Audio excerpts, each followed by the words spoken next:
Baik, selamat malam, shalom Bapak Ibu, saudara sekalian. Senang sekali malam ini kita berjumpa kembali. Kita akan melanjutkan sesi kita dari kitab Ulangan. Malam ini adalah sesi kelima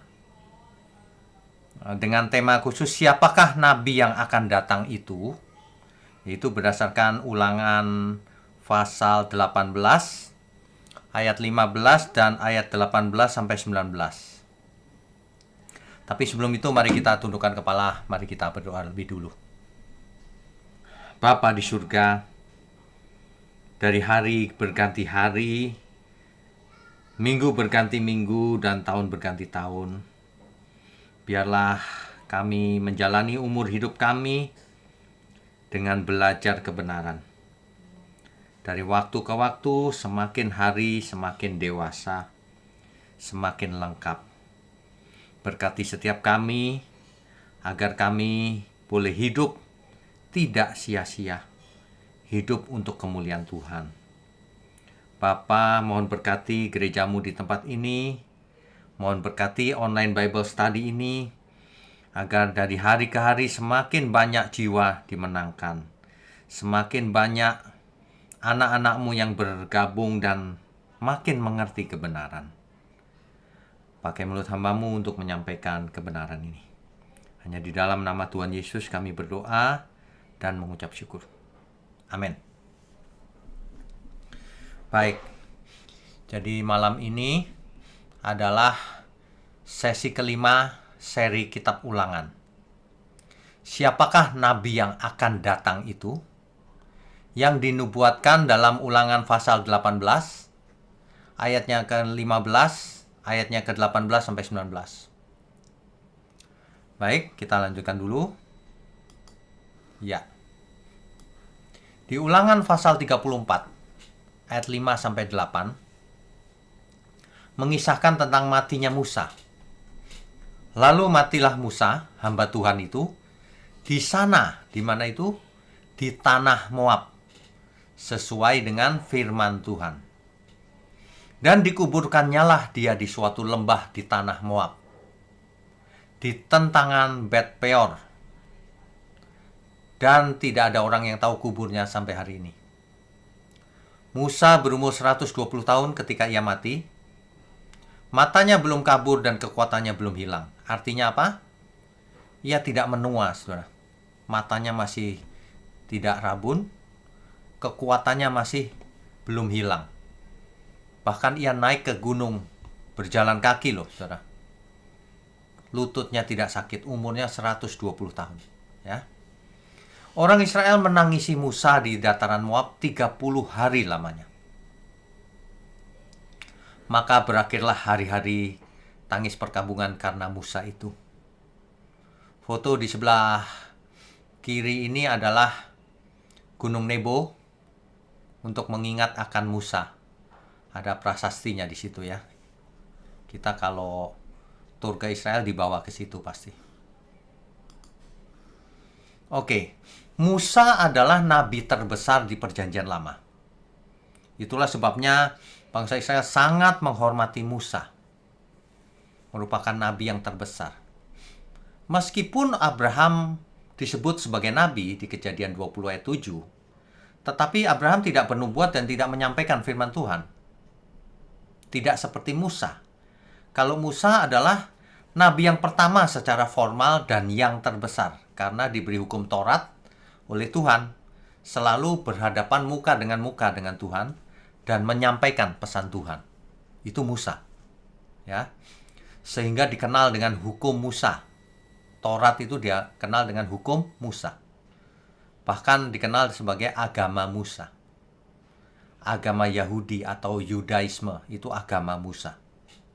Ya. Nah, nubuatan Musa yang paling penting adalah di Ulangan pasal 18 ayat 15 dan ayat 18 sampai 19. Yaitu tentang nabi yang akan datang yang seperti dia, yang seperti Musa. Ya. Oke, kita lanjutkan dulu. Ya. Kita baca. Seorang nabi dari tengah-tengahmu dari antara saudara-saudaramu sama seperti aku di situ Musa ya, akan dibangkitkan bagimu oleh Tuhan. Tuhan di situ teks aslinya Yud He Waw He atau Yud He Vav He sama. Dibaca Adonai, Allahmu. Dialah yang harus kamu dengarkan. Jadi ada seorang nabi yang sama seperti Musa, yang berasal dari tengah-tengahmu, dari saudara-saudaramu, yang dibangkitkan bagimu oleh Tuhan Allahmu, oleh Adonai Elohimmu. Gitu. Dialah yang harus kamu dengarkan. Ayat 18. Seorang nabi akan kubangkitkan bagi mereka dari antara saudara mereka. Seperti engkau ini, aku akan menaruh firman-Ku dalam mulutnya, dan ia akan mengatakan kepada mereka segala yang kuperintahkan kepadanya. Di ayat ke-19, orang yang tidak mendengarkan segala firman-Ku yang akan diucapkan nabi itu demi namaku, daripadanya akan kutuntut pertanggungjawaban. Bapak, Ibu, saudara sekalian, diingat ya ayat ini ya. Nanti ada kaitannya itu ke belakang. Oke, berikutnya. Ya. Nah, mengenai nabi yang akan datang ini, ada yang mengira ya bahwa nabi yang dimaksud di sini adalah yang datangnya dari suku bangsa lain. Nabi dari bangsa lain gitu. Yang akan membawa agama yang lain. Agama tetangga kita misalnya gitu. Mereka yakin yang dimaksud kitab Ulangan ini adalah nabi mereka dari bangsa Arab. Ya. Nah, kita harus jujur dalam melihat kebenarannya, yaitu sesuai dengan teks Alkitab dan konteksnya. Apa benar kitab Ulangan ini artinya seperti itu? Karena kita bicara Alkitab, ya konteksnya konteks Alkitab. Ya. Nah, sesuai dengan apa yang tertulis dalam kitab Ulangan ini, tidak boleh ngarang-ngarang sendiri. Kita lanjutkan ya. Ya. Kita bicara soal teks dan konteks. Bapak Ibu sekalian, dalam kesempatan ini belajar tentang hermeneutik sedikit. Nanti saya ajak untuk membaca dengan benar. Ulangan 1 ayat 1. Inilah perkataan-perkataan yang diucapkan Musa kepada seluruh orang Israel. Siapa yang berkata-kata? Musa. Kepada siapa? Seluruh orang Israel. Tidak ada orang Arab, tidak ada orang yang lain. Orang Israel semuanya. Di seberang sungai Yordan di padang gurun, yaitu di Araba, Yordan. Di tentangan Suf antara Paran dengan Tofel, Laban, Haserot, dan Disahab. Itu pembukaan kitab Ulangan tuh. Jadi kitab Ulangan ini berlatar belakang ketika Musa dan seluruh generasi baru umat Israel berada di sebelah timur sungai Yordan, belum menyeberang ke Kanaan. Ya. Yaitu di padang gurun Araba, di Yordan. Yordan itu kalau di Alkitab itu Moab. Ya. Nah, pada kesempatan itu Musa menyampaikan pesan-pesan terakhir sebelum ia mati. Kepada siapa? Seluruh Israel, agar mereka taat kepada Tuhan. Adonai. YHWH ya. Jadi tidak pernah ditujukan kepada bangsa lain selain Israel. Bukan kepada orang Jakarta, bukan kepada orang Arab, dan sebagainya. Bukan. Ini Musa bicara kepada umat Israel. Itu kitab Ulangan. Ya. Nah, jadi di ayat tadi kan ada istilah dari tengah-tengah saudaramu. Ada orang yang menerjemahkan itu nabi mereka. Mengapa? Karena dari tengah-tengah saudara itu diterjemahkan menjadi oh, Arab juga saudara gitu, ya. Tidak melihat teks dan konteksnya. Nah, tadi di ayat 1 sudah jelas, Musa bicara dengan seluruh Israel. Jadi kalau bicara soal dari tengah-tengah saudaramu, artinya dari seluruh Israel. Itu artinya bukan nyebrang ke suku bangsa lain. Kita tidak bicara soal suku bangsa lain di sini. contoh lain di Ulangan 17 ayat 15 dan 18 ayat 2. Maka hanyalah raja yang dipilih Tuhan Allahmu yang harus kau angkat atasmu. Dari tengah-tengah saudaramu, haruslah engkau mengangkat di seorang raja atasmu, seorang asing yang bukan saudaramu, tidaklah boleh kau angkat atasmu. Di tengah-tengah saudaramu ini apa? Raja bagi Israel ya orang Israel. Bukan orang lain. Bukan orang asing. Kalau orang Arab dianggap orang asing. Ya, jadi raja ini istilah dari tengah-tengah saudaramu ini artinya di antara suku bangsa, suku-suku Israel. Ayat 18, pasal 18 ayat 2. Janganlah ia mempunyai milik pusaka di tengah-tengah saudara-saudaranya. Tuhanlah milik pusakanya seperti yang dijanjikannya kepadanya. Ini suku Lewi. Suku Lewi tidak boleh mempunyai milik pusaka di tengah-tengah saudaranya. Apa itu? Tanah.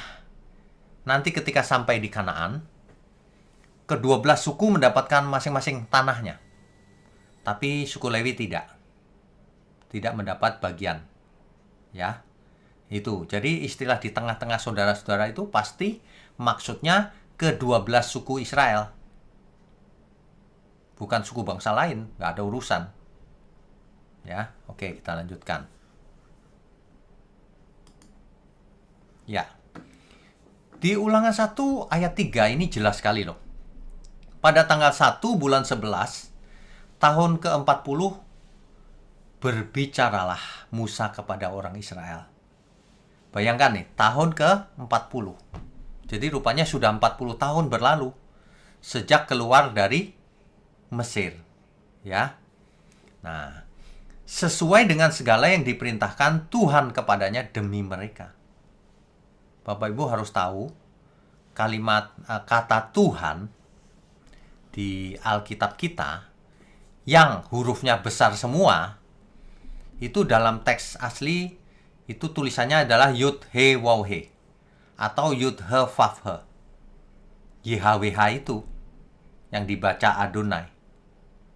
Yang tentu saja di zaman itu adalah Tuhannya Israel, bukan Tuhannya bangsa lain. Ketika itu Musa menghadapi umat Israel. Jadi Adonai ini pasti urusannya Israel. Adonai inilah, Tuhan inilah yang akan membangkitkan seorang nabi di antaramu, di antara Israel. Tuhan tidak pernah menunjuk bangsa lain untuk menjadi nabi. Tidak pernah ada di Alkitab ya. Kita bicara Alkitab ini. Nah, itu Tuhan memerintahkan Musa untuk bicara pada orang Israel. Jadi konteks di antaramu itu, dari tengah-tengahmu itu, pastilah Israel. Entah ke-12 suku, entah yang mana, kan begitu. Nanti kita akan tahu suku yang mana yang dimaksud. Oke, kita lanjutkan dulu. Jadi siapakah yang dimaksud? Nah, ini pertanyaannya. Yang nabi yang akan dibangkitkan, yang seperti Musa itu, siapa? Ya. Ya, siapakah nabi yang dimaksud? Istilah nabi yang akan datang, bagi sebagian orang Yahudi itu mengira bahwa nabi yang akan datang itu ada yang mengira adalah Elia. Tapi sebagian besar benar, pasti Mesias yang akan datang itu, bukan nabi biasa. Jadi Yohanes 1 ayat 21 dan Yohanes 1 ayat 25. Kalau Bapak Ibu Saudara sekalian baca, akan tahu orang-orang mengira nabi yang akan datang itu Elia kali. Oh bukan, Mesias gitu. Bukan. Jadi sebenarnya konteksnya nabi yang akan datang itu Mesias. Ya. Di Yohanes 1 ayat 19, di situ dikisahkan, dan inilah kesaksian Yohanes ketika orang Yahudi dari Yerusalem mengutus beberapa imam dan orang-orang Lewi kepadanya untuk menanyakan dia, siapakah engkau?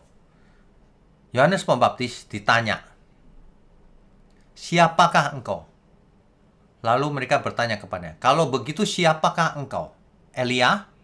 Nah, orang-orang zaman itu, nabi yang akan datang itu jangan-jangan Elia gitu. Dan ia menjawab, bukan, kata Yohanes Pembaptis.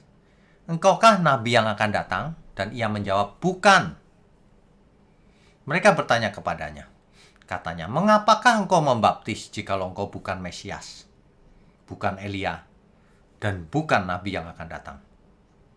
Jadi bayangan orang saat itu, kalau nggak Elia, mungkin Mesias.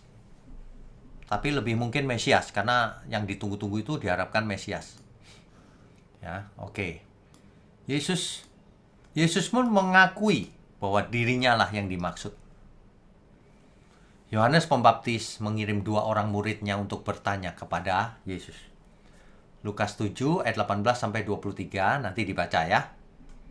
Ketika kedua orang itu sampai kepada Yesus, yaitu kedua murid Yohanes Pembaptis, mereka berkata begini, Yohanes Pembaptis menyuruh kami bertanya kepadamu,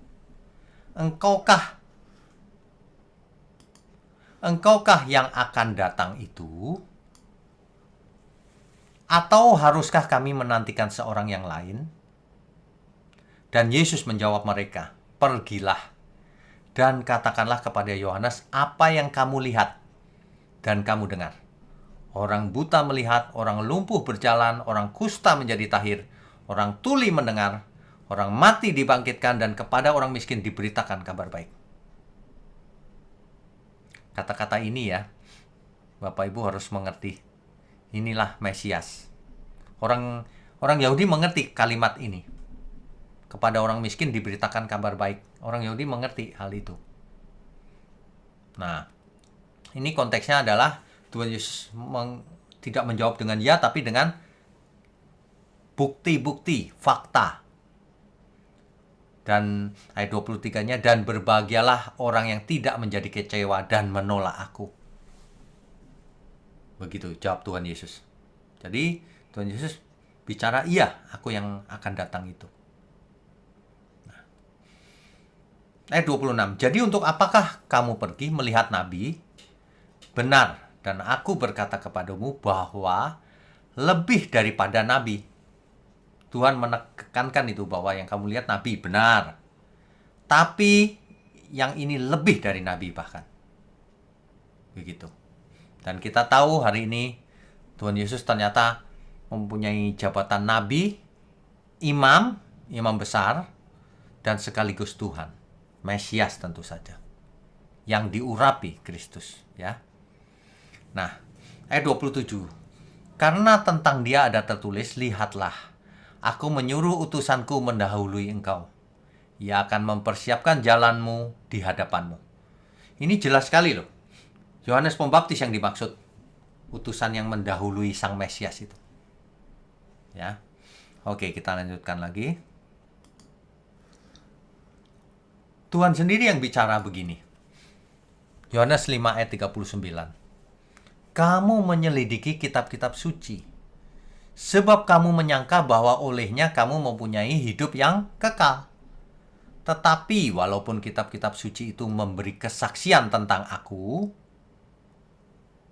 namun kamu tidak mau datang kepadaku untuk memperoleh hidup itu. Ini jelas loh kalimatnya. Sebab jikalau kamu percaya kepada Musa, tentu kamu akan percaya juga kepadaku. Sebab ia telah menulis tentang aku. Ini jelas sekali loh. Jadi kitab Ulangan itu adalah tentang Yesus, Nabi yang akan datang itu. Dikonfirmasi oleh Yesus sendiri. Di Yohanes 5 ayat 46 ini. Dan ayat 47-nya juga jelas. Tetapi jikalau kamu tidak percaya akan apa yang ditulisnya, bagaimanakah kamu akan percaya akan apa yang kukatakan? Jadi Tuhan Yesus sudah mengkonfirmasi yang ditulis Musa itu aku. Gitu. Jadi tidak ada kemungkinan sama sekali itu nabi di luar Israel. Bahkan sudah terkunci, itulah Yesus. Nah, Petrus berkhotbah di Serambi Salomo. Itu kisah pasal 3 ayat 21-23. Kristus itu harus tinggal di surga sampai waktu pemulihan segala sesuatu. Seperti yang difirmankan Allah dengan perantaraan nabi-nabinya yang kudus di zaman dahulu.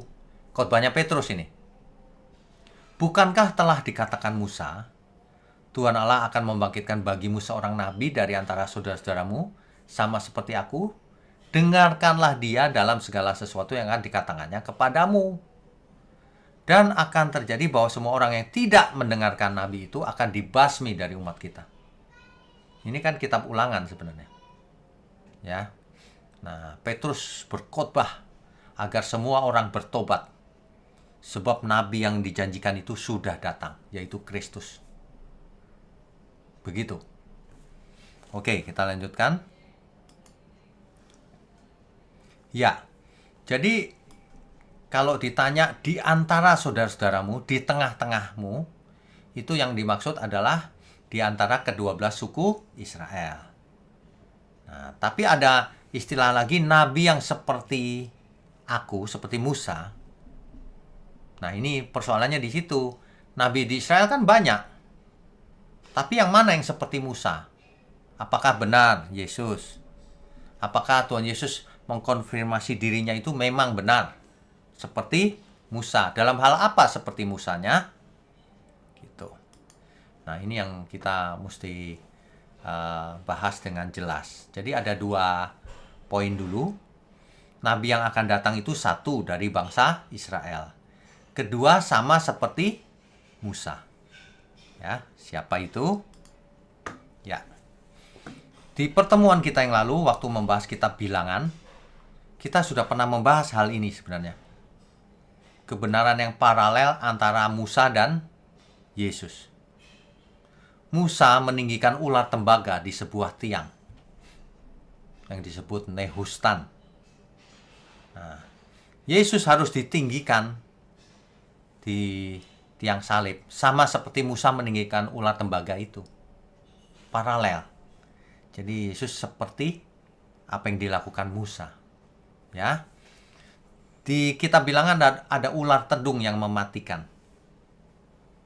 Di apa yang dikerjakan Tuhan Yesus, dosa yang membinasakan, ditebusnya.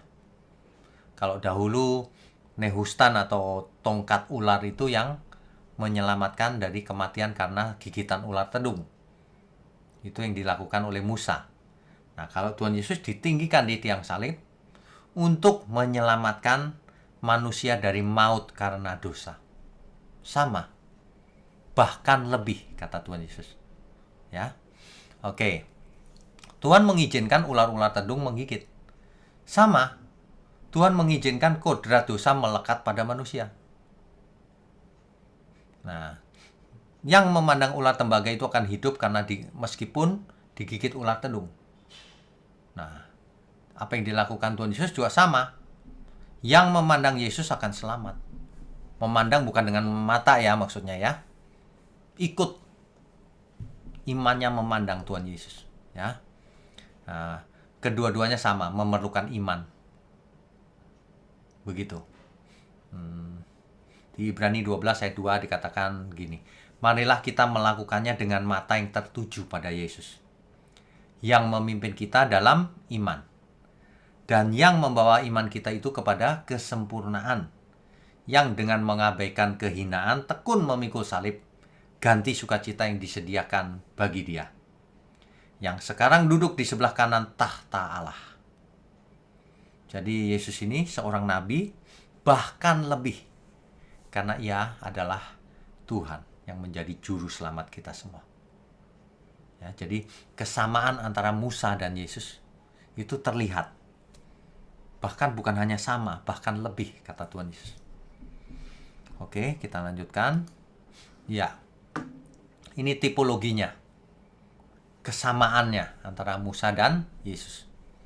Musa diutus oleh Allah untuk membebaskan umatnya dari perbudakan secara fisik di Mesir. Kalau Yesus diutus oleh Allah untuk membebaskan seluruh umat manusia dari perbudakan dosa. Nanti dibaca ayat-ayatnya, saya berikan tuh di layar ada ya. Dicatat atau bisa diulang nanti sambil membaca ayatnya. Yang kedua adalah perjanjian yang pertama, yaitu di Sinai, yaitu 10 firman Tuhan atau Dekalog di Keluaran 20 ayat 1-17, dan berbagai hukum, yaitu Taurat bagi Israel disampaikan oleh Musa. Musa menyampaikan Taurat, perjanjian yang pertama. Kalau Yesus, perjanjian yang kedua oleh darah Yesus, menyempurnakan yang pertama. Jadi dibaca ayat-ayatnya ya. Sebab hukum Taurat diberikan oleh Musa, tetapi kasih karunia dan kebenaran datang oleh Yesus Kristus. Yohanes 1 ayat 17 itu. Ini kita bicara kesamaan antara Musa dan Yesus ya. Allah memerintahkan Musa agar membangun tabernakel sebagai lambang kehadiran Allah bagi umatnya. Sedangkan Yesus merobek tirai bait suci kematiannya itu, memisahkan umat dan Tuhan.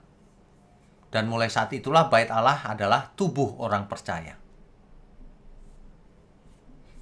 Kalau dahulu Musa mengajarkan bahwa harus mempersembahkan korban berulang kali, tapi Yesus menjadi korban itu sendiri. Jadi hanya satu kali, cukup dan lunas. Musa adalah pengantara antara Allah dan umat. Yesus juga sama, satu-satunya pengantara antara Allah, yaitu Bapa dan manusia. Inilah yang dimaksud sama seperti Musa. Tidak ada nabi yang seperti ini. Tidak ada. Ya.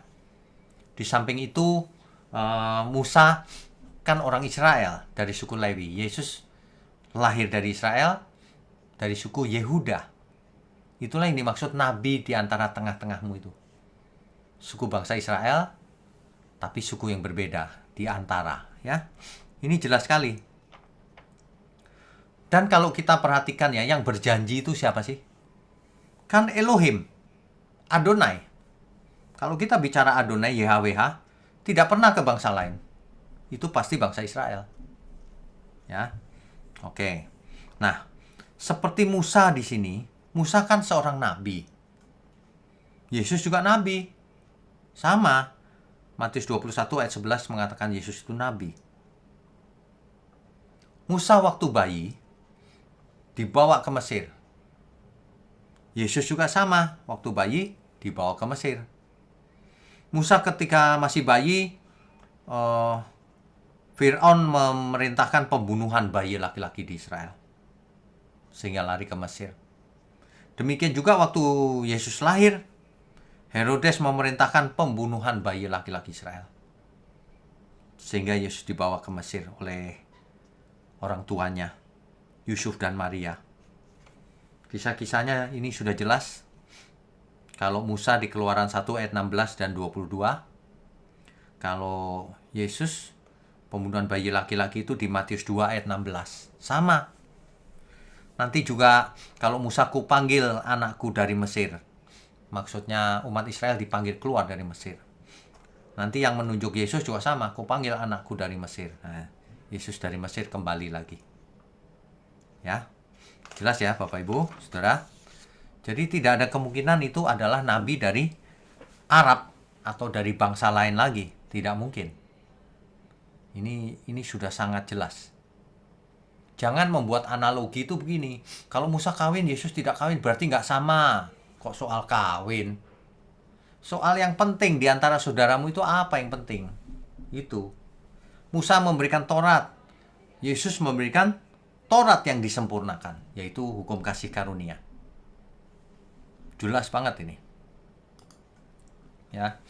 Jadi Taurat itu sebagian dari Injil. Taurat yang disempurnakan tentunya. Dan ingat, firman Tuhan itu progresif.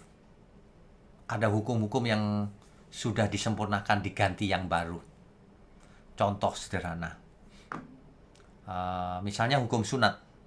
Dahulu dikatakan hukum itu kekal. Tapi ternyata menurut Injil, sunat fisik itu tidak penting. Yang penting sunat hati. Nah, kan progresif kan? Ada orang yang memberi komentar sama saya. Allah itu nggak berubah, Pak. Memang, tapi firman yang diberikan kepada kita progresif.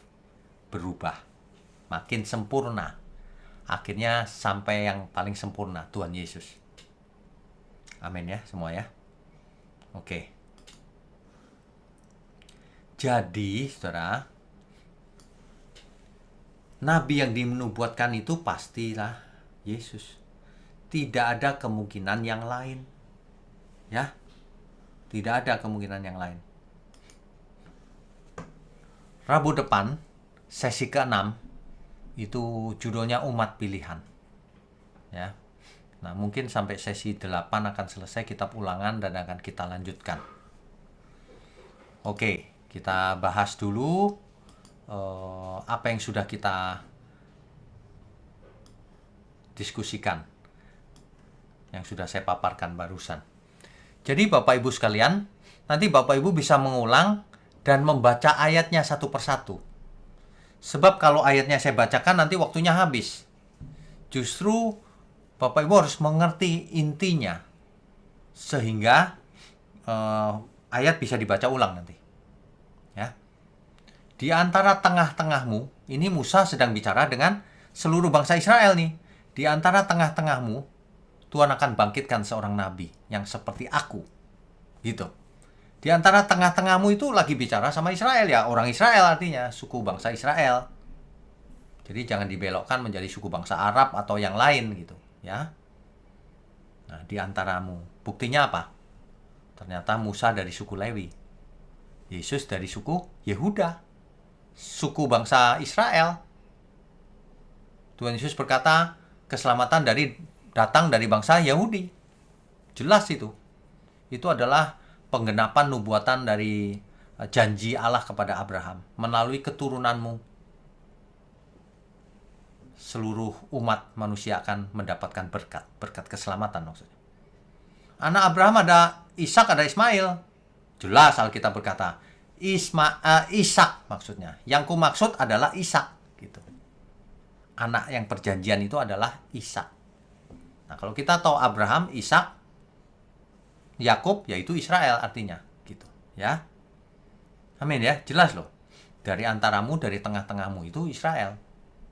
Nah, yang sama seperti aku, seperti Musa, kesamaannya banyak sekali. Musa dari kecil sudah diburu untuk dibunuh oleh Firaun. Yesus sejak lahir mau dibunuh oleh Herodes. Musa lari ke Mesir, Yesus lari ke Mesir juga, sama. Setelah dari Mesir balik lagi. Kan begitu. Musa membebaskan bangsa Israel dari perbudakan secara fisik di Mesir. Yesus membebaskan manusia dari perbudakan dosa. Sama. Kalau Musa seorang nabi, Yesus juga seorang nabi, bahkan lebih. Begitu. Nah, ini banyak sekali kesamaannya kalau kita mau gali perlahan-lahan, ya. Banyak sekali. Dan itu sudah pasti Yesus yang dimaksud. Sebab tidak ada nabi lain yang bisa memenuhi kriteria sama dengan Musa. Musa adalah nabi terbesar di Perjanjian Lama. Yesus tentu saja nabi terbesar sepanjang masa. Gitu. Kalau Musa memberikan Taurat, Yesus memberikan kasih karunia dan kebenaran. Taurat yang disempurnakan. Kalau Musa memimpin bangsa Israel, Yesus memimpin seluruh manusia bagi yang mau dipimpinnya. Kecuali orang menolak. Kalau menolak ya nggak bisa dipimpin. Ya, banyak sekali kesamaannya. Nah, Bapak Ibu saya sarankan untuk mengulang dan membaca ayat demi ayat supaya lebih menghayati. Kalau pembahasan ini harus intinya mengerti dulu. Kalau ayatnya dibaca sendiri saja ya. Ada banyak hal. Nah, begitu kita akan lanjutkan dengan sesi diskusi dan tanya jawab. Silakan, co-host. Oke, baik. Terima kasih Pak Wignyo atas pemberitaan firman yang sangat memberkati. Selanjutnya kita akan lanjutkan dengan sesi tanya jawab. Bagi Bapak Ibu yang ingin bertanya, silakan aktifkan kamera dan aktifkan icon raise hand-nya. Sampai saat ini belum ada yang raise hand, Pak. Oh, ada. Bapak Jo, silakan Pak Jo. Ya, Pak Jo silakan. Shalom Pak Wignyo. Malam, shalom. Malam.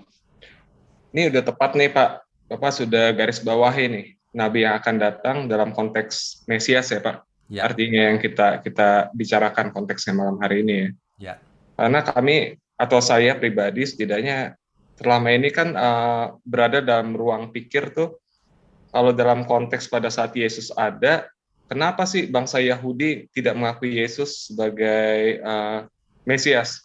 ya, Gitu. Karena mereka ada pertimbangan politik di sana. Mereka Ya. dalam penjajahan Romawi dan lain-lain. ya, Bapak juga sambungkan lagi soal eskatologi tadi, bagaimana soal nasib manusia di masa yang akan datang. ya, Ini bagus, Pak. Kenapa? Kalau menurut saya, karena di Ibrani juga bilang, supaya kita nggak salah pikir juga, jangan sampai salah paham ya, Pak. Di Ibrani juga dibilang kalau Raja Kores, dia terbukti itu sudah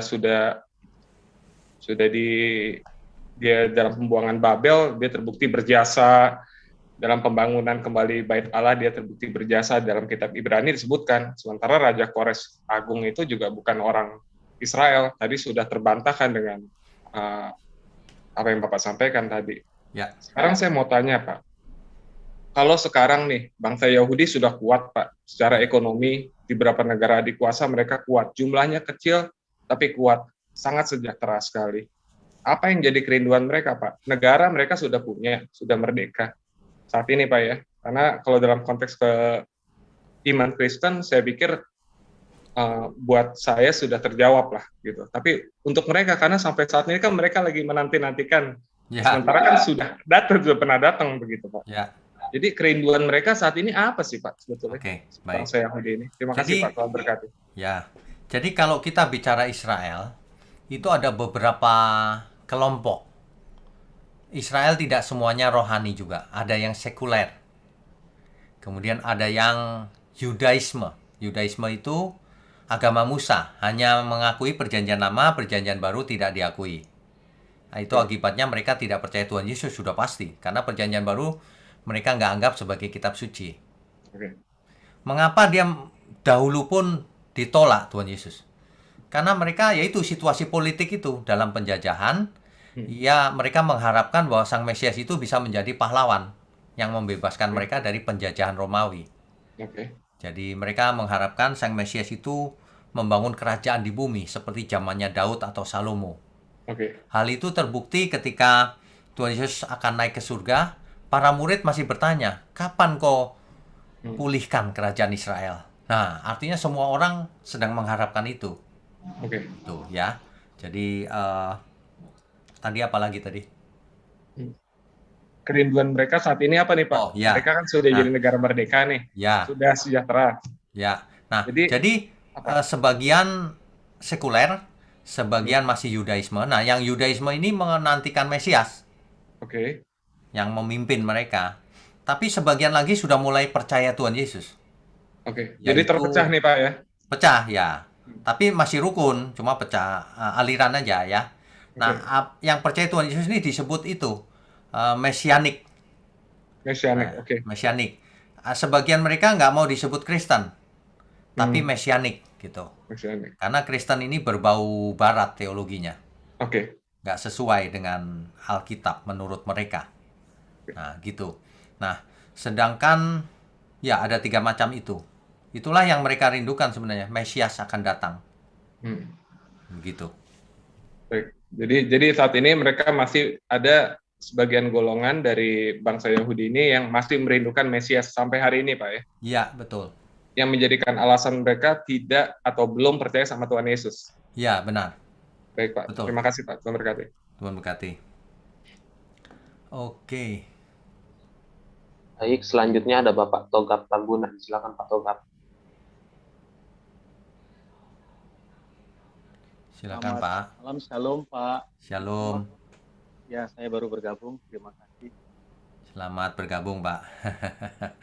Pak, saya mau tanya Pak, antara Nabi Musa dengan Tuhan Yesus, paralel Nabi, bagaimana ya Pak? Boleh saya tahu sejarah menjadi Nabi di zaman sejarah Alkitab di Israel, itu apakah disepakati atau ada petunjuk Tuhan, atau seperti apa ya?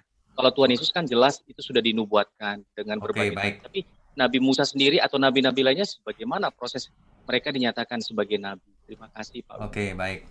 Jadi nabi itu dipilih oleh Tuhan yang pertama. Contohnya Musa, kan Musa ditemui oleh Tuhan langsung. Nah, itu nabi dipilih oleh Tuhan. Tetapi ada juga yang nabi dipilih secara politis. Jadi seorang raja di kerajaannya itu biasanya punya imam. Punya imam juga punya nabi. Gitu. Jadi ada raja, ada nabi, ada imam. Secara politis begitu. Nah, luar biasanya lagi ternyata Tuhan Yesus yang merangkap semuanya itu. Sebagai raja, sebagai nabi, dan sebagai imam. Begitu, Pak. Baik Pak, baik dimengerti. Oke. Terima kasih Pak Wigno. Ya, Tuhan berkati. Berikutnya. Oke, selanjutnya ada Ibu Ade Novita. Silakan Bu Ade. Bu Ade, silakan. Selamat malam Pak Wigno. Saya Selamat mau malam. menanyakan mengenai ayat di Kisah Para Rasul 3 ayat 21. Jadi Ya. sebelum dari ayat 22 yang mengenai perkataan Musa yang sama dengan di Perjanjian Lama itu. Ya. Ini yang dimaksud dengan pemulihan segala sesuatu ini apa ya Pak ya? Oh, Kristus itu harus tinggal di sorga sampai waktu pemulihan segala sesuatu, seperti yang difirmankan Allah dengan perantaraan nabi-nabinya yang kudus di zaman dahulu. ya.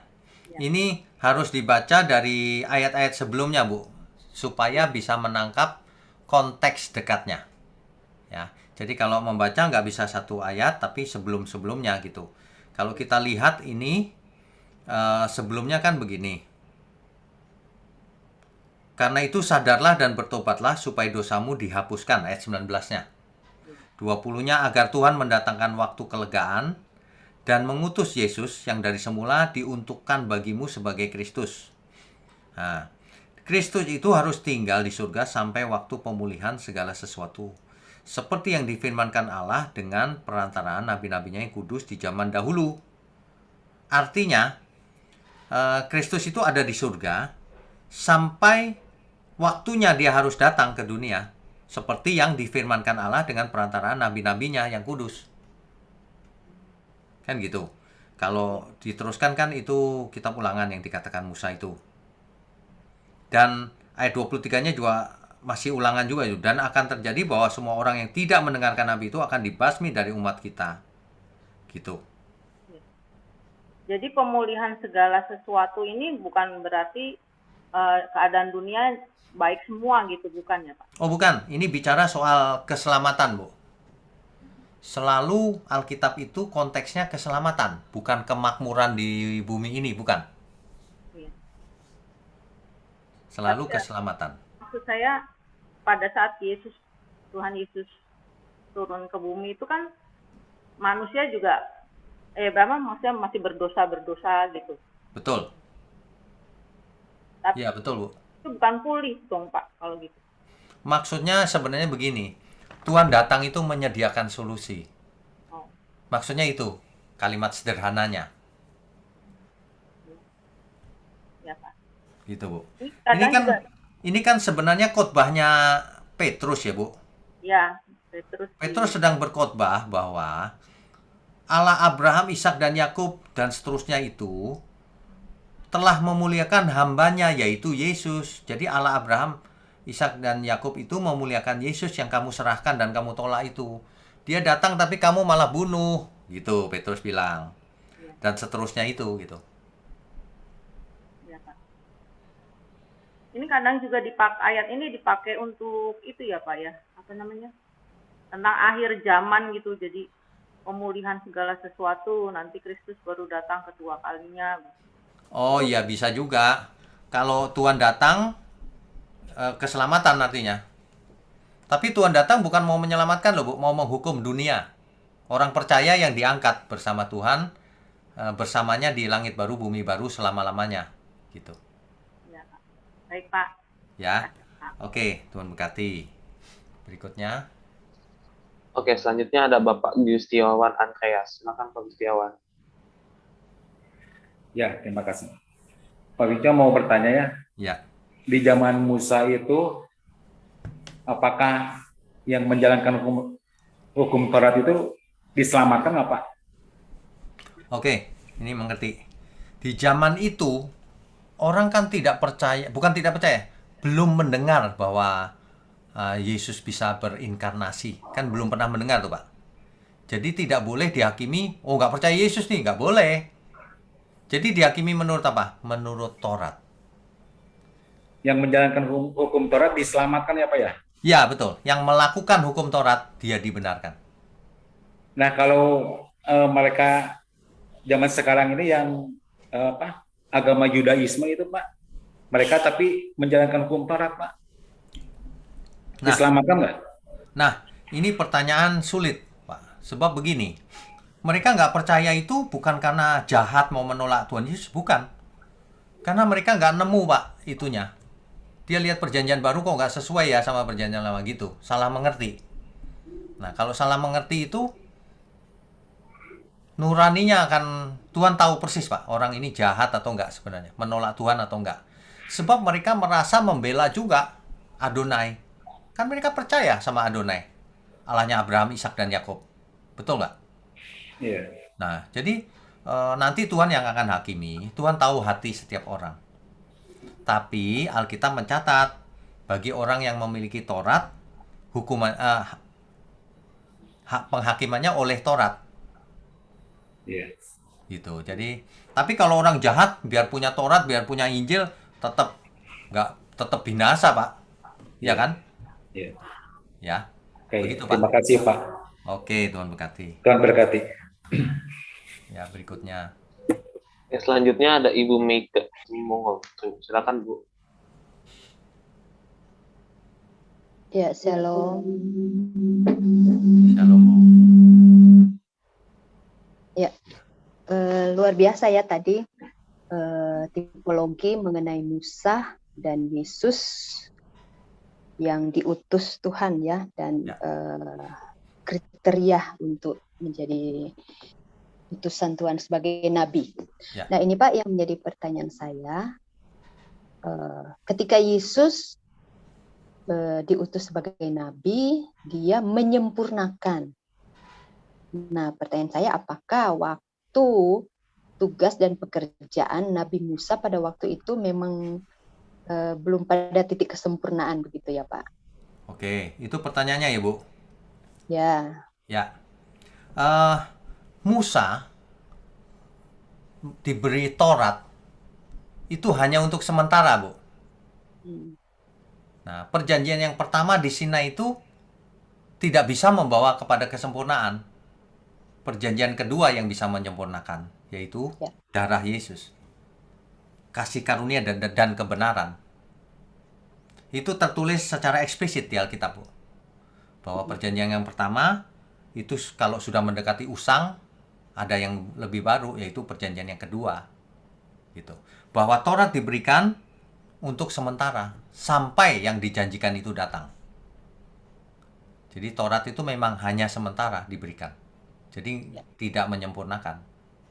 Gitu. Berarti di waktu zaman Musa bersama-sama dengan orang Israel itu Pak, mengenai Nabi akan datang yang menyempurnakan itu memang sudah sering diberitahukan kepada mereka Pak ya? Iya, betul. Ya. Sebenarnya sejak zamannya Adam mula-mula, Bu, Kejadian 3 ayat 15. Keturunan perempuan ini akan meremukkan kepala si ular, kan gitu. Ya. Itu maksudnya. Oke. Gimana Pak pendapat Bapak dengan orang itu kan Tuhan atau Allah yang mengutus untuk menjadi nabi. Tapi zaman sekarang banyak orang mengangkat diri sebagai nabi deh Pak. Gimana tanggapannya? Oh, iya. Ya, manusia suka mengangkat dirinya sendiri. Suka ngarang-ngarang. Tapi begini, kalau fungsi kenabian masih. Jadi seseorang yang berfungsi menyampaikan firman Tuhan itu fungsi kenabian. Kalau fungsi kenabian masih oke. Tapi kalau ngaku nabi, aduh. Kalau itu sih nggak ikutan tuh, Bu. Ingin Nggak viral perlulah ya Pak. begitu. Ya. Kita mengaku aja hamba Tuhan. Ya. Itu aja. Semua kita hamba Tuhan kok. Nggak usah pakai nabi segala. Iya. Oke. Baik Pak Winyo, makasih. Tuhan Oke, berkati. Tuhan berkati. Oke, selanjutnya ada Ibu Ingrawati. Silakan Ibu. Silakan, Bu. Ya, ini Pak, saya menyambungnya Ibu Eli, raise hand-nya nggak keluar katanya. Oh, ya, Ibu silakan. Eli yang mau bertanya, ya. Ya, silakan. Makasih Pak. Ibu Eli mana? Sudah saya ask to unmute, Pak. Oh, ya, silakan Bu Eli. Iya, halo, dengar ya? Jelas, ya. Ya, saya sebetulnya sudah lama Kristen ya. Ya. Saya ingin tanya, tapi saya tidak pernah mencerna soal Allah Tritunggal begitu ya. Oh ya. Saya begitu saja percaya gitu, dan saya tidak pernah mempelajari agama lain gitu. Ya. Sejak ini ya, saya tahunya dari YouTube itu Ya. ajaran lain. Tapi saya dengar dari khotbah dari pendeta, pertama dia bilang kalau Yesus itu adalah Tuhan yang Maha Kuasa ya sebetulnya. Tapi dulu lantaran konsep penebusan maka dibuat 3 pribadi gitu. Gitu saya dengarnya. Terus saya jadi Yesus itu yang sebetulnya Allah Bapa yang membelah laut, namanya Musa dulu gitu. Dan lain-lain. Terus saya mendengar pendeta yang kedua, dia bilang Allah Bapa dan Yesus itu adalah pribadi yang lain gitu. Jadi yang betul yang mana itu, Pak? Oke, baik. Jadi gini, Bu. Kita harus berdasarkan Alkitab. Nggak boleh kata si A, kata si B ya. Di Alkitab kita harus. Jadi ketika Tuhan Yesus dibaptis, itu ada suara dari surga. Inilah anak yang kukasihi, kepadanya aku berkenan. Berkenan. Apa artinya? Suara dari surga itu siapa? Suara Allah ya, Allah Bapa. Ya. Itu artinya suara dari Bapa di surga. Betul ya? Ya. Nah, di samping itu, yang dibaptis siapa? Yesus kan? Iya. Artinya ada Yesus. Jadi Yesus Bapa bukan? Ya kalau menurut teks itu bukan ya. Ya. Tidak. Ya sudah. Menurut teks saja, Bu. Jangan menurut si A, si B. Salah mereka. Menurut teks itu bukan. Suaranya datang dari surga. Masa Yesus lagi dibaptis terus pura-pura suara dia juga yang datang dari surga? Nggak ada Alkitab begitu. Tapi Artinya ada Allah Bapa di surga. iya. Ada Yesus yang dibaptis. Terus ada yang seperti burung merpati. Roh Kudus kan? Iya. Nah ya udah. Berarti ada 3 memang. Oh. Sederhana Tapi, aja, Bu. Baca Alkitab tuh begitu aja. Nggak usah iya. pakai rumusan yang dikarang-karang sendiri. Iya, tapi Tuhan itu cuma satu ya. Tuhan cuma satu, Tuhan Yesus. Iya. Bapa juga cuma satu. Oh, Bapa di begitu. surga. Roh Kudus juga cuma satu. Jadi ada 3 pribadi. Iya, jadi sejak zaman Perjanjian Lama juga begitu. Perjanjian Lama nggak mengenal anak Allah. Nggak mengenal Yesus maksudnya. Iya. Hanya Allah Bapa. Dan rohnya, roh Allah. Itu perjanjian lama. Perjanjian baru orang-orang tahu bahwa, oh rupanya Bapa mengirim anaknya yang tunggal. Tuhan kita. Gitu. Oh, iya. Jelas ya? Jadi soal Tritunggal, Ibu jangan bingung dengan rumusan yang dibuat oleh manusia. Intinya gini aja. Ada pribadi di surga, yaitu Bapa di surga. Ada pribadi Tuhan Yesus. Ada pribadi Roh Kudus yang sekarang menemani kita. Ya. Udah. Tapi ketiganya itu kan satu tujuan, satu kesatuan di surga, satu kesatuan, nggak pernah berbeda pendapat dan seterusnya, nggak pernah. Tuhan Yesus bahkan mengatakan apa saja yang kulakukan asalnya dari Bapa. Gitu Bu, jangan bingung lagi ya. Nggak Ya, perlu terima tuh kasih. rumusan-rumusan Allah sama dengan Bapa, Yesus sama dengan Bapa. Oh, nggak usah aneh-aneh gitu. Ya, kita baca teks Alkitab sederhana. Manusia yang membuatnya rumit. Iya, Oke. terima Ya, kasih. Tuhan berkati. Ya, Oke, selanjutnya dilanjutkan oleh Bapak Lubis. Silakan Pak. Pak Lubis silakan di-unmute dulu. Shalom Pak. Shalom. Ya, mohon maaf Pak, pendatang baru Pak. Silakan Pak. Iya, senang berjumpa dengan Bapak Ya, ini. Iya. senang juga ketemu Bapak nih di Zoom. Iya Pak, iya terus terang saja Pak. Iya, menambah pencerahan dan juga insight-insight dalam pribadi saya Pak. Puji Tuhan. Iya, yang pertama Pak, iya terkait tanah Kanaan Pak. Iya, tanah perjanjian. Ya. Nah, ini ya mungkin ini pertanyaan orang awam Pak. Ya kan tanah Kanaan itu kan sudah jelas kita ketahui kan itu tanahnya orang lain, bukan tanahnya bangsa Israel. Betul. Tanah dikatakan di Alkitab itu tanah orang Het, orang Amori dan lain Betul. sebagainya. Iya, pertanyaan saya Pak. Iya, mengapa sih Pak bukan tanah yang lain dikasih kepada bangsa Israel itu? Ya akhirnya kan sampai sekarang itu kan bangsa Israel itu dikatakan bangsa pencaplok Pak. Nah, dengarnya ya kurang kurang enak Pak. Kira-kira kenapa? Kan banyak tanah-tanah yang lain Pak. Iya, Oke, kalau menurut mengerti. saya ya mendingan ya Taman Eden ini aja diperbaiki, ya kan? Nah, terus dikasih ke bangsa Israel. Nah, kenapa tidak seperti itu? Maaf ya, Oke. Pak. Ya, Nah, mengerti, ya, mengerti. yang kedua, Pak. Yang kedua. Itu dulu Pak, nanti saya Oh, lupa. baik, Nanti baik baru Pak, kedua baik ya. Pak. Terima Oke. kasih Pak. Baik, Yang Pak. pertama, mengapa begitu? Bapak perlu perhatikan bahwa orang Het, Amori dan sebagainya itu sudah nggak ada hari ini. Jadi tidak ada yang dicaplok oleh Israel. Itu kan dulu peristiwa awalnya. Itu bangsa-bangsa kafir, Pak.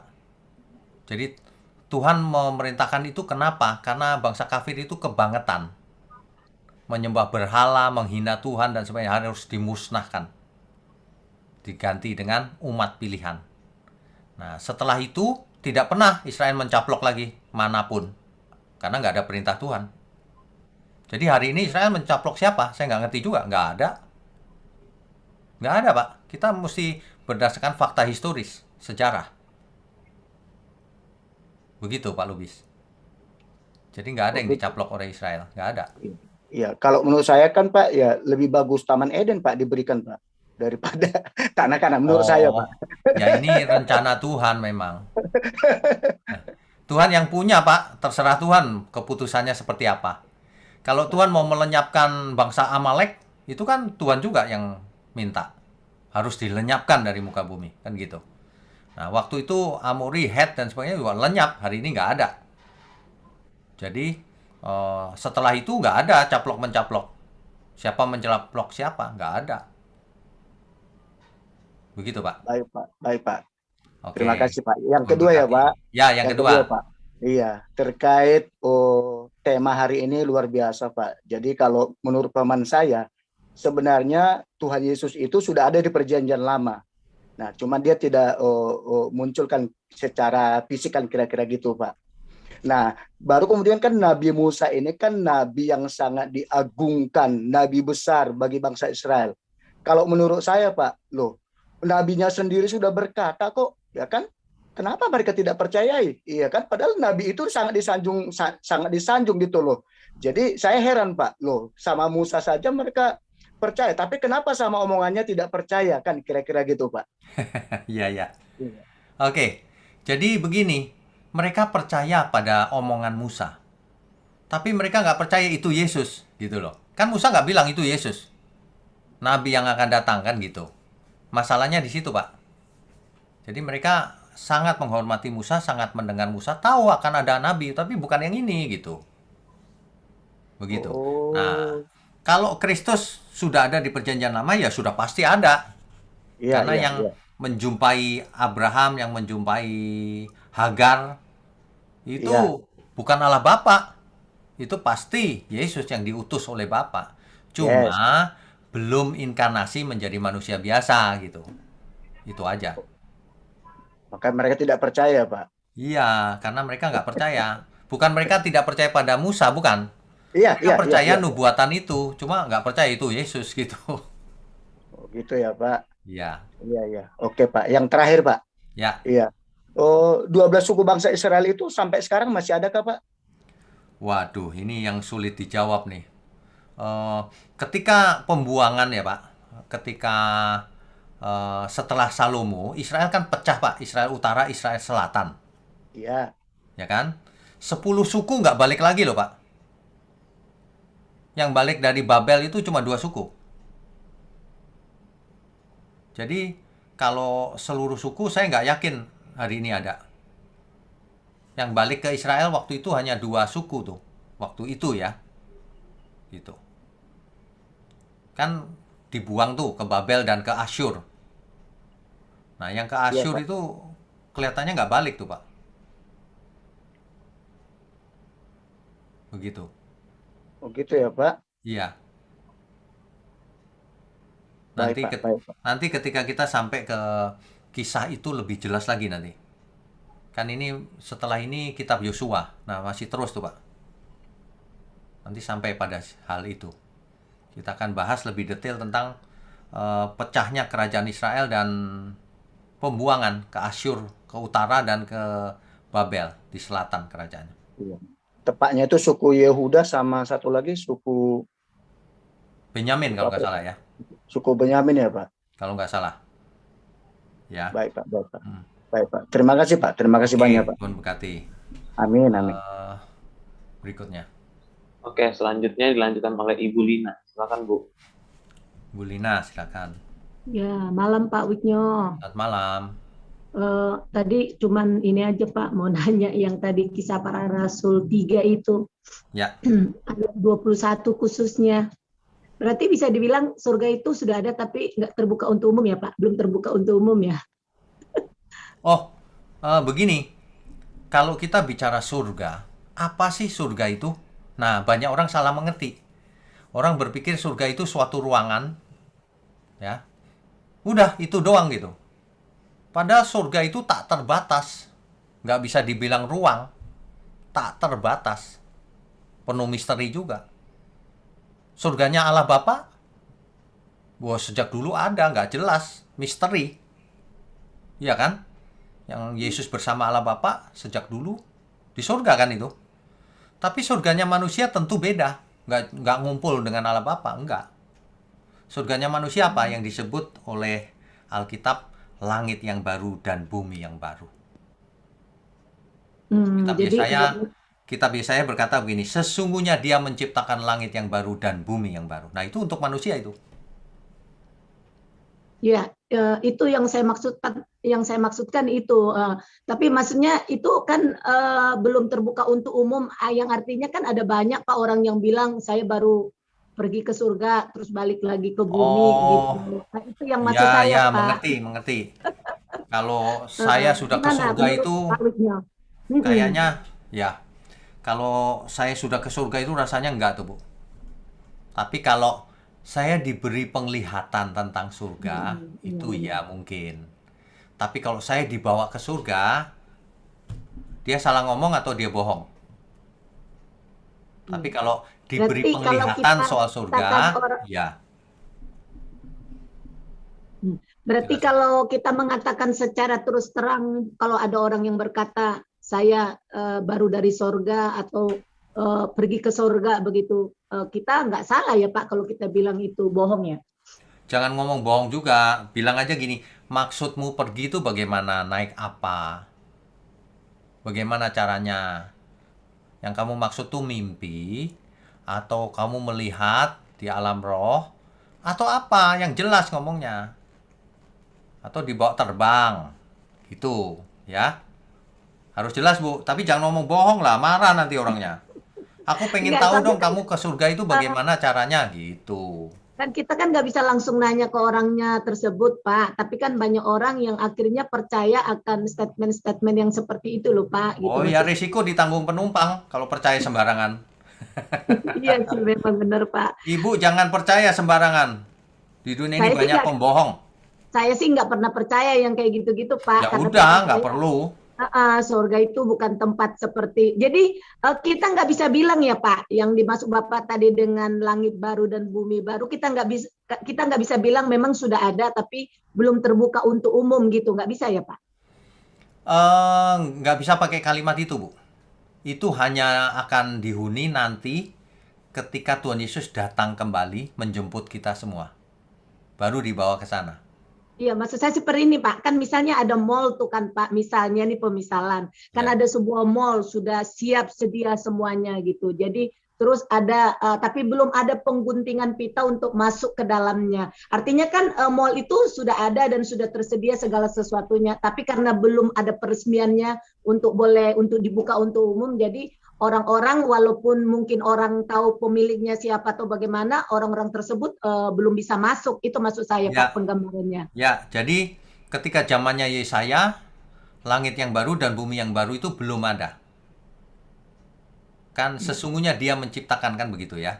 Iya. Tetapi kalau sekarang, mungkin ini sudah di ujung akhir zaman, mungkin sudah jadi penciptaan jadi. itu. Cuman Ya, belum kita nggak dibuka tahu, ya, Pak. cuma kita belum dibawa ke sana Kepentingan gitu. kita ya. Ya, Ya. terima kasih Pak Wiknyo. Oke, Tuhan Yesus Tuhan memberkati. berkati. Ya. Berikutnya, Oke, selanjutnya ada Bapak Rafli Rinaldi. Silakan Bapak Rafli. Pak Rafli silakan. Ya, selamat malam Pak Wiknyo. Selamat malam. Tadi mengenai perjanjian Sinai yang pertama Pak ya, Ya. yang mengenai hukum Taurat ya, di mana Tuhan mengikat perjanjian dengan bangsa Israel. Kita bisa baca di Keluaran 24 Pak ya. Ya. Keluaran 24 di mana waktu itu Musa memakai korban darah persembahan lalu mementingkan kepada bangsa Israel, dan pada saat itu mulai mengikat perjanjian dengan Tuhan ya. Ya. Tetapi pada pasal 32 ketika bangsa Israel melakukan penyembahan dengan patung lembu emas, pada saat itu juga sebenarnya bangsa Israel sudah mematahkan, sudah mengingkari perjanjiannya dengan Tuhan, ya Pak ya. Betul. Tetapi apakah ini diulangi lagi Pak dengan perjanjian baru yang Tuhan sampaikan kepada Yeremia di pasal 31 ayat 31 Pak? Ya. Saya bacakan Pak ya. Ya. Sesungguhnya akan datang waktunya, demikianlah firman Tuhan, aku akan mengadakan perjanjian baru dengan kaum Israel dan kaum Yehuda. Bukan seperti perjanjian yang telah kuadakan dengan nenek moyang mereka pada waktu aku memegang tangan mereka untuk membawa mereka keluar dari tanah Mesir. Perjanjianku itu telah mereka ingkari. Ya Pak ya, tadi yang saya sudah jelaskan. Meskipun aku menjadi Tuhan yang berkuasa atas mereka, demikianlah firman Tuhan. Tetapi beginilah perjanjian yang kuadakan dengan kaum Israel sesudah itu. Demikianlah firman Tuhan. Aku akan menaruh Tauratku di dalam batin mereka dan menuliskannya dalam hati mereka. Maka aku akan menjadi Allah mereka dan mereka menjadi umatku. Nah, pertanyaannya, apakah ini sama seperti hukum Taurat yang lama, Pak? Atau gimana ya? Atau yang baru, Pak? Oke, baik. Ini pertanyaan sangat bagus. Jadi, perjanjian yang pertama itu soal Taurat. Nah, tapi perjanjian yang kedua ini, Taurat itu dulunya ada di 2 loh batu, tertulis. Menjadi syariat, menjadi hukum agama, peraturan-peraturan yang harus dipatuhi. Nah, sedangkan targetnya bukan seperti itu. Kalau seperti itu jadinya manusia yang beragama, agamawi. Targetnya adalah menjadi anak-anak Allah yang cerdas. Makanya Taurat ditaruh di pikiran dan di hati, di batin. Bukan di situ, jadi manusia Allah. Jadi bukan lagi bicara soal halal haram dan sebagainya, tapi cerdas, yang ini Tuhan tidak berkenan, yang ini berkenan. Dan seterusnya. Makanya hukumnya bukan Taurat lagi. Makanya Tuhan mengajarkan begini, kalau kamu memandang perempuan dan kamu tergerak syahwatmu, mengingininya, kamu sudah berzina. Kalau Taurat kan enggak Pak, mengingini di pikiran enggak dihukum Taurat. Jadi sekarang lebih sempurna. Kalau dalam bahasa sederhana, Taurat yang disempurnakan lah gitu. Supaya manusia lebih cerdas, bukan agamawi. Tapi memang mengerti dalam kalimatnya Rasul Paulus itu, sebab hidupku bukanlah aku lagi, tapi Kristus yang hidup di dalamku. Atau dalam hidupmu bersama kenakanlah pikiran dan perasaan Kristus. Gitu. Tapi maksud saya, apakah ini juga masih tetap disebut hukum Taurat atau bukan, Pak? Karena kita tahu bahwa bukan, Pak ya? Bukan, karena Rasul Paulus menulis bahwa kamu tidak hidup di bawah hukum Taurat lagi. Ya Pak, tetapi kalau memang ini sudah bukan, tetapi kita temukan di Perjanjian Baru itu mulai dari Matius sampai itu kan masih menyangkut hukum Taurat, Pak ya, masih dibahas, masih diikuti oleh orang Farisi dan orang Saduki, Pak ya. Ya karena mereka memang bukan Kristen. Kalau ngomong bukan Kristen, ya hari ini orang Yahudi masih Taurat, Pak. Masih Taurat. Iya dong, orang bukan Kristen, memang Taurat agamanya. Tapi orang percaya di dalam Tuhan Yesus nggak hidup di bawah Taurat, di bawah kasih karunia. Tapi bukan berarti lalu hukum Taurat dilanggar, boleh membunuh, boleh mencuri. Enggak, justru lebih jauh. Kalau kamu benci saudaramu, kamu sudah membunuh. Nah, itu kan lebih sempurna, jauh. Kalau saya bisa simpulkan, Pak, bahwa Perjanjian Baru di Yeremia itu sebenarnya adalah pembaharuan dari Taurat itu sendiri, Pak ya. Betul. Betul, Pak. Oke, Pak. Thank you, Pak Wigno. Oke, Tuhan berkati. Oke, selanjutnya dilanjutkan oleh Ibu Meme Fardosi. Silakan Bu Meme. Bu Meme, silakan. Shalom Pak Wigno, selamat malam. Selamat Terima malam. kasih kebenaran yang Bapak sampaikan ya Pak. Saya mau tanya ini Pak, ini konteksnya memang sudah jelas antara Nabi Musa dan Tuhan Yesus gitu ya Pak ya. Ya. Yang kedua ini sangat, tokoh yang kedua ini sangat penting gitu ya Pak ya. So saya mau tanya gini Pak, kan di Perjanjian Lama Tuhan Yesus ini kan sudah berpihak kepada Tuhan Allah Bapa dan melakukan kehendaknya. Gitu. Sementara Musa di masa Perjanjian Lama dia melanggar keputusan Allah Bapa. Nah, terus gini pertanyaannya Pak, Tuhan Yesus itu kan kemenangannya mati di kayu salib. So sementara Musa tidak diizinkan tidak dimasukkan ke tanah Kanaan atau tanah perjanjian yang diberikan Allah, ya, bahkan dia tanah Kanaan, bahkan dia gagal Pak. Jadi saya mau tanya Pak, Nabi Musa, apa yang menjadi latar belakangnya? Maksud saya kemenangan dia. Sementara Tuhan Yesus itu sudah jelas. Kenapa meski Musa yang patokannya gitu loh Pak? Kenapa enggak Nabi Abraham atau yang lain gitu? Oke. Terima kasih ya Pak. Ya, karena Musa adalah nabi yang terbesar. Abraham juga buat salah. Abraham tidak jujur, mengaku istrinya adalah saudaranya, nggak berani, ya kan? Abraham buat salah juga, semua buat salah. Nah, yang dipakai oleh Tuhan adalah secara luar biasa adalah Musa sebagai tipologi apa yang akan dilakukan oleh Mesias. Nah, makanya Musa yang terbesar memang. Jadi nggak bisa nabi lain, nggak bisa. Nggak ada yang seperti Musa. Itu seluruh Perjanjian Lama itu cerita tentang Taurat. Musa yang meletakkan itu, yang dipakai Tuhan untuk menyampaikan Taurat. Gitu. Oh, oke Pak, merci Pak. Makasih ya Pak. Oke, Tuhan berkati. Oke, selanjutnya Ibu Yunita. Silakan Bu. Bu Yunita, silakan. Shalom, selamat malam Pak Wigno. Selamat malam. Ya, Pak Wigno, apakah Yerusalem baru itu tempat kerajaan Bapak ya? Oh, oke. Yerusalem itu kalau di bumi kan ibu kota Israel tuh, Bu. Iya. Nah, nanti di sana, di Kanaan surgawi, itu ada ibu kotanya, yaitu Yerusalem baru itu. Gitu, pusatnya, pusat pemerintahan. Berarti sudah ada ya Pak, karena di Wahyu itu kok ada ukuran-ukurannya itu Pak. Di Wahyu itu kan cerita masa depan, Bu. Ya. Nanti suasananya begini, di sana terdapat kebenaran, tidak ada tangis, tidak ada ini dan seterusnya gitu loh. Itu kalau tanya sudah ada atau belum, sama seperti tadi sudah saya jelaskan. Mungkin sudah ada karena ini sudah ujung akhir zaman kan. Mungkin sudah ada gitu. Mungkin saja sudah ada dan mungkin saja belum, tapi kemungkinan besar sudah ada. Karena ukurannya kok akurat gitu Pak. Ya, ukuran sudah jelas. Panjang, lebar, tinggi. Sampai saya hitung-hitung itu Pak, 2.400 kilo Pak. Nggak segitu juga, Bu. Itu mungkin bukan harafiah, tapi simbolik. Simbolik ya Pak. Ya, di kitab Wahyu itu kan simbolik semua itu, Bu. Iya, tapi Yang indah banget itu Pak. Oh iya pasti, gambaran itu pasti indah. Iya, Iya. iya Pak. Terima kasih Oke, Pak. Tuhan Selamat berkati. malam. Ya, Tuhan berikutnya. berkati. Baik, yang terakhir ada Bapak Togap, silakan Pak. Pak Togap silakan. Ya,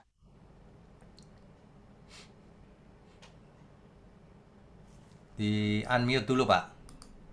ya. Shalom Pak. Kembali saya bertanya Pak. Ya. Ya, sebelumnya saya sangat diberkati dari semua online Bible study yang sudah saya ikuti dari Kejadian Pak sampai sesi kitab ulangan yang keempat. Dan malam ini Puji saya Tuhan. baru bergabung. Saya sangat haus dan lapar akan firman Oh, biasanya lewat YouTube ya, Pak? Oh, oke. Saya ikutin saran Bapak mulai dari awal supaya teratur. Benar-benar saya mengalami haus dan lapar akan Alkitab. Belum pernah Mantap. saya mencintai Alkitab seperti sekarang ini karena Mantap. ternyata semuanya tuntunan Tuhan itu jelas di Ya. Alkitab. Di mana saya juga belajar tentang secara harafiah dan figuratif dari Pak Wignyo Ya. bahwa Alkitab itu hermeneutiknya ada, Ya. cara-caranya ada, banyak hal lah ya. Saya sangat Puji diberkati. Tuhan. Pak, saya ada mau tanya tentang Tuhan Yesus dipaku ya, dipaku. Ya. Dipaku itu sebetulnya di telapak tangannya kah atau di antara tulang tangan kita Oke, ini? mengerti. Itu Pak. Ya, Terima mengerti. kasih Tuhan Yesus berkati Pak. Ya. Kan kalau di gambar atau di patung-patung itu kan seringkali di sini ya, Pak? Seringkali. Ya. Nah, cuma ada analisa kalau di sini itu bisa lolos, Pak, pakunya. Ya, benar. Lolos. Kalau di sini nyangkut, Pak. Nah, makanya paku sebenarnya di sini, Pak. Kemungkinan sangat besar itu di sini. Karena orang Romawi nggak mungkin menghukum paku, dia nggak ngerti ini lolos, Pak. Nggak mungkin. Iya, akan tersobek ya, Pak. Iya, itu sudah biasa itu hukuman paling kejam hari itu, zaman itu. Pasti di sini, menurut saya ya, gitu. Baik, terima kasih. Itu, Pak. Tuhan berkati. Oke, Tuhan berkati. Daniel sudah habis ya? Iya Pak, Ya. sudah habis. Ya. Terima Terima kasih untuk pelayanannya Daniel. Tuhan berkati. Sama-sama Pak. Bapak Ibu sekalian, mari kita berdoa. Bapa di surga, terima kasih untuk malam yang penuh kebenaran ini. Kami semua diberkati. Terima kasih Tuhan kalau di sisa umur hidup kami menemukan kebenaran yang murni, firman kebenaran. Terima kasih, berkati gerejamu dimanapun berada.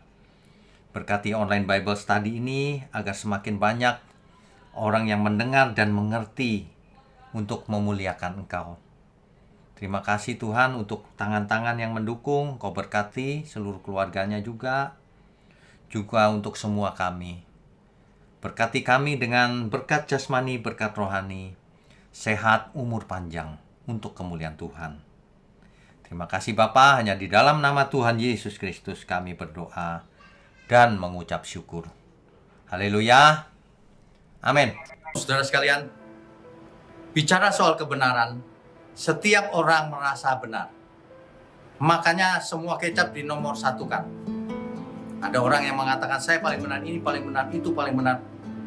Mana sebenarnya yang paling benar? Oleh sebab itu, hadiri seminar 7 natur kebenaran dan aplikasinya. Seminar ini wajib dihadiri oleh para teolog, apologet, pengkhotbah, bahkan oleh para jemaat sendiri. Agar kita bisa membedakan manakah yang benar, manakah yang salah. Inilah alat uji kebenaran yang sangat objektif dan alkitabiah. Pastikan saudara ikut dan ajak seluruh saudara dan sahabat-sahabat. Bapak-bapak dan ibu-ibu yang terkasih dimanapun berada, yuk kita belajar pelajaran Alkitab bersama secara online setiap hari Rabu jam 7 malam bersama pendeta Bapak Wignyo Tanto secara online, bisa melalui Zoom. Tetapi kita harus mendaftarkan dulu ke nomor berikut ini. Selamat bergabung dan Tuhan Yesus memberkati.